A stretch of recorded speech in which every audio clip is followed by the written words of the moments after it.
इस समय व्यक्ति बसंत ऋतु से ग्रीष्म ऋतु में जा रहा होता है। ऋतु परिवर्तन का असर समूची प्रकृति पर ही नहीं वरन अखिल ब्रह्मांड की क्रियाओं पर पड़ता है और मानव शरीर भी उसी अखिल ब्रह्मांड का एक अंश है। आने वाले तापमान को किस तरह से सहन करना है, उसके लिए नवरात्रि के व्रत का विधान है। 6 महीने में व्यक्ति जो अनाज खाता है उससे कुछ विषाक्त तत्व जन्म लेते हैं। इसके कारण से जब मौसम परिवर्तित होता है, 2 ऋतुओं का संधि काल होता है,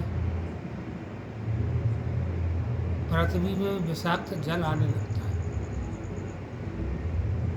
उसके कारण से व्यक्ति को वायरल इन्फेक्शन होता है। तो इससे बचने के लिए भी माँ भगवती की आराधना की जाती है। इस समय ब्रह्मांड में ग्रहों की एक विशेष स्थिति होती है जो व्यक्ति को संकल्पवान बनाती है। जब सात्विक व्यक्ति किसी संकल्प को लेकर इष्ट विशेष की आराधना करता है तो वह सफल हो जाती है। फलों के आहार से व्यक्ति के अंदर जो विटामिन तत्वों की कमी होती है वह पूर्ति हो जाती है और मानसिक रूप से जब व्यक्ति भगवती के सानिध्य में वास करता है तो उसकी इंद्रियां जो है वो विषयों की ओर न जाकर के परमात्मा की ओर जाती है। तो व्यक्ति को संसारिक बंधनों से मुक्ति मिलती है। इसलिए निष्काम भक्ति का विधान बताया गया है। फलों के आहार का विधान है, खुला आहार का विधान नहीं है। पर लोग आराधना के नाम पर डाइजेशन सुधारने की जगह स्वाद के लिए डाइजेशन बिगाड़ लेते हैं। साबूदाना की खिचड़ी, मूंगफली, तरह तरह के व्यंजन बनाते हैं। इसके कारण से शरीर में होने वाला फलाहार से जो परिवर्तन होता है वह दिखाई नहीं देता। और यदि आप केवल फलों का आहार करें, भले ही दिन में 10 बार करें, तो उसके परिणाम निश्चित ही देखने मिलते हैं। आहार नाल साफ हो जाती है, जो विषाक्त कीटाणु है वे नष्ट हो जाते हैं और व्यक्ति आने वाली ऋतु को सहजता है सही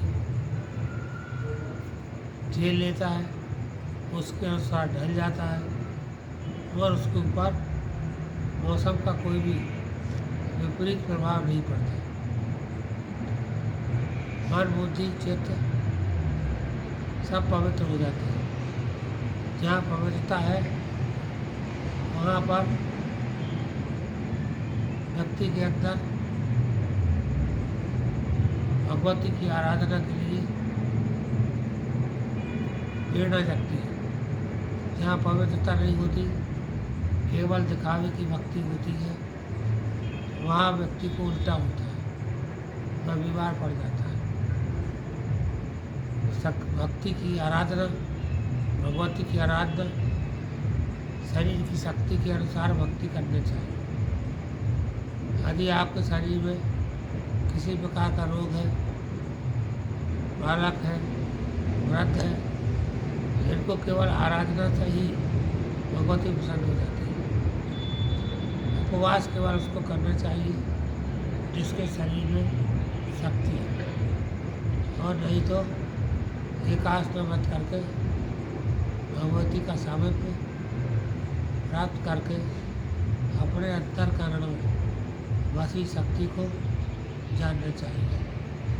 जब व्यक्ति अपने अंतःकरण में वसी शक्ति का अनुभव करने लगता है तब उस पर परमात्मा की कृपा हो जाती है, क्योंकि बिना शक्ति के यह संसार नहीं चलता। सबसे पहले शक्ति ही हुई, शक्ति से फिर आदि शक्ति से महादेव, महादेव से ब्रह्मा विष्णु और अखिल ब्रह्मांड की रचना हुई। हम सब उस अखिल ब्रह्मांड के एक अंश हैं। समुद्र रूपी ईश्वर का रुद्र रूपी अंश इस शरीर को मिलता है, इसलिए कि सृष्टि के निर्माण में योगदान देते हुए सकारात्मक कार्य करते हुए इस बुद्ध रूपी अंश को उस समुद्र रूपी ईश्वर में समाहित कर दें। तो अपनी चेतन शक्ति को जागृत करने का अवसर है नवरात्रि व्रत।